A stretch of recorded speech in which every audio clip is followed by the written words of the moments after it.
आपको डर नहीं लग रहा है कि वो भी आपको धोखा दे सकते काहे का डर, काहे का धोखा देना होगा? बिना एसडीएम बने नहीं दे सकती है क्या? जरूरी है एसडीएम बनने के बाद ही धोखा दे? ये मैटर नहीं करता उनको घर वापसी बुलाने का। हाँ, भरोसा रखो, आप भी काबिल बनो। मैरिजेस में प्रॉब्लम होना उसको एसडीएम और डीएम के पर्सपेक्टिव से देखना ही गलत बात है। बेटी पढ़ाइए, बीवी नहीं। एसडीएम ज्योति मौर्य के बेवफाई की चर्चा तो हर तरफ है। कैसे उनके सफाई कर्मी पति ने उनको पढ़ाया लिखाया, एसडीएम बनाया और अधिकारी बनने के बाद वो दूसरे अधिकारी के साथ अफेयर में पड़ जाती हैं और अपने पति को धोखा दे देती हैं, जिसके बाद उनका पति न्याय की गुहार लगाता है। अब ये चर्चा चारों तरफ है। जब से ये मामला सामने आया उसके बाद से इसका असर दूसरों की जिंदगी पर पड़ने लगा। बक्सर से खबर सामने आई जहाँ पर एक पति अपनी पत्नी की पढ़ाई पर रोक लगा देता है और जब इसका विरोध पत्नी करती है तो वो थाने पहुंच जाती है और वो कहती है कि वो ज्योति मौर्य नहीं है, वो अपने पति के साथ धोखा नहीं करेगी। लेकिन अब सवाल ये उठता है कि क्या इसका असर और भी जिंदगियों पर पड़ेगा? क्या अब पति अपनी पत्नियों को पढ़ाएंगे या फिर अधिकारी बनकर जो बाकी की महिलाएं हैं वो भी ज्योति मौर्य की तरह बनेंगी? या फिर अगर बात करी जाए हीरा ठाकुर की पत्नी राधा की, तो वैसी बनेंगी, अपनी पति का साथ देंगी। तो इसी पर आज हम जनता की राय जानेंगे और जनता से जानेंगे क्या वो अपनी पत्नियों को पढ़ाएंगे, क्या एक पत्नी धोखा दे सकती है अपने पति को या फिर अपने पद को संभाल सकती है, अपने घर को संभाल सकती है। तो चलिए आज जनता से इस पर राय लेते हैं। एसडीएम ज्योति का जब से मामला सामने आया है तब से लोग अपनी पत्नियों को पढ़ाने पर रोक लगाने की बात कर रहे हैं। और अगर बात करी जाए लड़कियों की, लड़कियाँ सोचती हैं कि शादी के बाद भी हमें पढ़ने का मौका मिले, अगर हमारी शादी होती है हम पढ़ाई नहीं पूरी कर पाए तो पति हमें पढ़ाए। तो ऐसे में आपको क्या लगता है ये मैटर जो एग्जांपल सेट हो रहा है उसको लेके क्या कहना चाहेंगे? उन्होंने जो किया है वो गलत किया है। इसका मतलब ये नहीं कि सारे लोग ऐसे होंगे। शादी के बाद पढ़ाना चाहिए अगर पढ़ना चाहता है कोई। तो चलिए लड़कों से उनकी राय जान लेते हैं। अब जिस तरह से ये ज्योति वाला मामला सामने आया है, लोग अपनी पत्नियों को पढ़ाने से डर रहे हैं। बक्सर से भी एक मामला सामने आया। आप अपनी पत्नी को फ्यूचर में पढ़ाने की हिम्मत करेंगे? जी देखिए, अभी जो हुआ है उसके बाद तो नहीं। देखिए, बेटी पढ़ाइए, बीवी नहीं। क्या सारी लड़कियां ज्योति की तरह होती हैं? नहीं, सारी लड़कियां नहीं होती, लेकिन कुछ होती हैं। अच्छा, ज्योति ने भी तो दहेज प्रथा का केस कर दिया है। अब वो तो बात की बात है, वो सब नहीं बता सकते, वो सब पता नहीं है। ऐसा भी तो हो सकता है कि उसके पति को वो पैसा ना दे रही हो अधिकारी बनने के बाद और उसके बाद गुस्से में उसने ये सब कदम उठाया। आपकी क्या राय है? देखिए, सबको मौका मिलना चाहिए और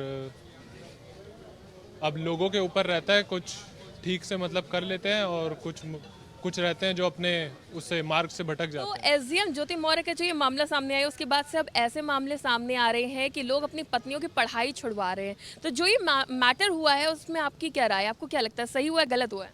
नहीं, गलत तो हुआ है। उसके साथ आलोक मौर्य शायद नाम है उसका हस्बैंड का, तो उनके साथ गलत तो हुआ ही है। और इस वजह से और लोग भी अपने वाइफ को बुला रहे हैं। जैसे अभी इलाहाबाद से पता चला कि 130-135 लोगों को बुला लिया गया है। तो हालांकि ये भी गलत है, किसी एक का सबके ऊपर नहीं थोपा जा सकता। तो अच्छा, आपकी शादी हो गई है? नहीं, अभी नहीं हुई है। अच्छा, आप अपनी बीवी को पढ़ाएंगे? जी बिल्कुल, अगर पढ़ना चाहे तो पढ़ाएंगे। अच्छा, जिस तरह से ये एक एग्जाम्पल सेट हुआ है इससे लोग काफ़ी प्रभावित हो रहे हैं, तो उनको क्या मैसेज देना चाहेंगे? उनको यही मैसेज देना चाहेंगे जो मैंने पहले ही बताया कि आप सभी के साथ ऐसा नहीं हो सकता है। और मैं एक राय अपने तरफ से देना चाहूँगा कि पहले अपने खुद ही काबिल बन जाइए उतना, ताकि कोई दूसरा मौका ना मार पाए। आपका क्या नाम है? आशीष कुमार। आप क्या कहना चाहेंगे जिस तरह से ये मैटर हुआ है? पहले जो है एक सफाई कर्मी अपनी पत्नी को पढ़ाता है, एसडीएम बनाता है और वो अधिकारी के साथ अफेयर में चली जाती है। दोनों तरफ से कई आरोप लगाए जा रहे हैं। आपको क्या लगता है कौन सही है? क्योंकि जो ज्योति मौर्य हैं उन्होंने भी आरोप लगाया कि धोखे से उनके साथ शादी हुई। देखिए, एक तरफा तो नहीं कह सकते कि वो गलत हैं, और अगर देखा जाए तो गलत तो है, और फिर एक के लिए हम सबको गलत नहीं कह सकते। अच्छा, लोग अब अपनी पत्नियों की पढ़ाई छुड़वा रहे, इस पे आपकी क्या राय है? क्या जो डर है वो सही है लोगों का? नहीं, सबको पढ़ाई छुड़ाना तो सही नहीं है हमारी समझ से, और एक के लिए हम सबको ब्लेम नहीं कर सकते ना। तो जो बुला रहे हैं गलत कर रहे हैं।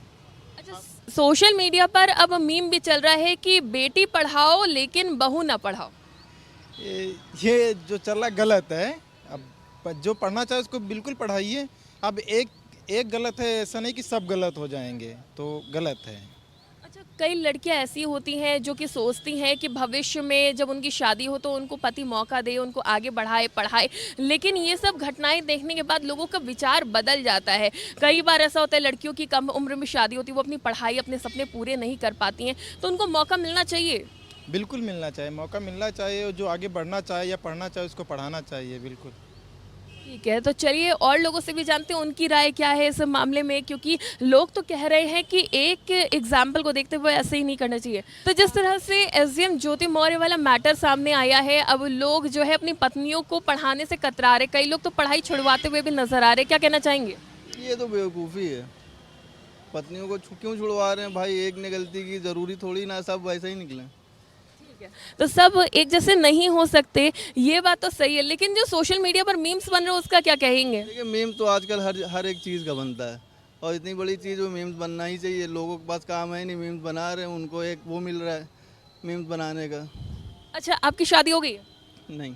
आप अपनी पत्नी को भविष्य में पढ़ा सकते हैं? हाँ बिल्कुल बिल्कुल बिल्कुल। अच्छा, आपको डर नहीं लग रहा है कि वो भी आपको धोखा दे सकते काहे का डर, काहे का धोखा देना होगा? बिना एसडीएम बने नहीं दे सकती है क्या?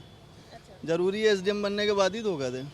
यानी पत्नियों को पढ़ाने में कोई गलत नहीं है? उनका अफेयर तो पहले ही से चल रहा था ना, एसडीएम बनने से। एसडीएम बनने से पहले ही से अफेयर चल रहा था ना ज्योति मौर्य का। तो एसडीएम का कोई रोल ही नहीं है इसमें कि उन्होंने बनने के बाद छोड़ दिया। वो ऐसे भी छोड़ देती हैं, अगर एसडीएम ना बनती तब भी छोड़ देती हूँ। अच्छा, बक्सर से जो खबर सामने आई जहां पर पति अपनी पत्नी की पढ़ाई छुड़वा रहा था, उसके बाद वो थाने पहुंची, थाने का सहारा लेना पड़ा अपने पति को समझाने के लिए। अब उनके पति बेवकूफ़ हैं, इसमें कोई क्या कह सकता है। जान लेते हैं, आपका नाम? मेरा नाम शिवम शुक्ला है। जिस तरह से एसडीएम ज्योति का एग्जाम्पल सेट हुआ है, अब इसके बाद लोग अपनी पत्नियों की पढ़ाई छुड़वा रहे हैं, इसको देखते हुए आप क्या कहेंगे? मेरे हिसाब से बिल्कुल उचित नहीं है कि अपनी पत्नियों की पढ़ाई छुड़वाना या उनको घर वापसी करना, क्योंकि कोई काबिल है ना तो उसको पढ़ाना चाहिए और वो खुद हासिल कर लेगा। पढ़ाते तो बहुत लोग हैं, लेकिन क्या है, सब गेन नहीं कर पाते हैं। यदि हम देख रहे हैं कि परसेंटेज यूपीएससी में कितने लड़के पढ़ रहे हैं, 5 लाख लड़के प्रीलिम्स देते हैं, उसमें से सिर्फ 5000 या 4000 लड़के प्रीलिम्स क्वालिफाई करके मेंस लिखते हैं। तो ये मैटर नहीं करता उनको घर वापसी बुलाने का। हाँ, भरोसा रखो, आप भी काबिल बनो। यदि आपके अंदर है टैलेंट तो आप भी काबिल बनो और बराबरी तक जाओ। यदि नहीं है तो उसको सपोर्ट करो। सपोर्ट तो पत्नी पति दोनों करते हैं, पत्नी ने भी किया। यदि पति बनना है तो क्या पत्नी सपोर्ट नहीं कर रही? वो घर का खाना बना रही, बच्चों को सपोर्ट कर रही, तो सपोर्ट दोनों करते हैं, इक्वल सपोर्ट होता है। इसमें किसी का ये कहें कि नहीं वो सपोर्ट करता है, पत्नी सपोर्ट किया है, पति ने सपोर्ट किया, तो आप फाइनेंशियल पति हो तो आप फाइनेंशियल सपोर्ट कर दिए, लेकिन उसने मोरल सपोर्ट उसने भी कहीं ना कहीं किया होगा। लेकिन धोखा दे देना? धोखा किस चीज़ का धोखा देना? यदि आप किसी के साथ में बातें करना अच्छा लगता है तो उसको क्या धोखा देना कह रहे हैं? ये आपने क्या लड़के धोखा नहीं देते हैं? ये आप किस तरीके से कह रहे हो कि उसने धोखा दे दिया? ये तो पूरी तरीके से हमको एक फ्रेम किया गया है और हम उसी के माइंडसेट में चल रहे हैं। कोई धोखा वोखा नहीं होता है, एक दिमाग में हमारे कीड़ा बैठा रहता है कि उसने धोखा दिया है, हमने धोखा दिया। लड़के भी धोखा देते हैं, लड़कियां भी धोखा देती हैं। उसने अपनी जो चीज़ें हैं ना वो पब्लिक में नहीं किया, ज्योति ने उसने चीज़ों को पब्लिक में कर दिया। डिपेंड ये करता है। आपका नाम? Sushmita Shukla. As a female आप इस स्टोरी को किस तरह से देख रही हैं? एज अ नहीं, देखिए, फीमेल का पर्सपेक्टिव रखना कोई यहाँ पे ठीक बात नहीं है, क्योंकि हम लोगों को दोनों पक्ष नहीं पता है। जहाँ तक बात हुई है, गलत तो हुआ है। अगर एक्स्ट्रा मैरिटल हो रहा है किसी भी शादी में तो वो गलत चीज़ है, लेकिन उसको उसके बेसिस पे लोगों को इतना ज़्यादा बदनाम करना कि नहीं, पूरी महिलाओं को बदनाम किया जा रहा है, वो अच्छी बात नहीं है। अच्छा, एक एसडीएम है और उनके ऊपर कई जिम्मेदारी है, और क्या वो अपने घर को नहीं संभाल सकती? और ये भी बड़े सवाल उठ रहे हैं। नहीं, देखिए, फिर भी बात है एसडीएम, और इस तरह से हम लोग अगर टॉपिक लें तो टीना डाबी का भी मैटर, वो तो यूपीएससी सिलेक्टेड थी। तो मैरिजेस में प्रॉब्लम होना, उसको एसडीएम और डीएम के पर्सपेक्टिव से देखना ही गलत बात है, वो नहीं होना चाहिए। बिल्कुल, बहुत बहुत शुक्रिया। तो आपने देखा किस तरह से लोग अपनी अपनी राय रख रहे हैं, और लोगों का यही कहना है कि जिस तरह से बाकी लोगों की पढ़ाई पर रोक लगाई जा रही है, ये बिल्कुल गलत है और पूरे मामले में निष्पक्ष जांच होनी चाहिए। वीडियो जर्नलिस्ट हरिराम के साथ मैं शिखा मेहरोत्रा, आज की खबर।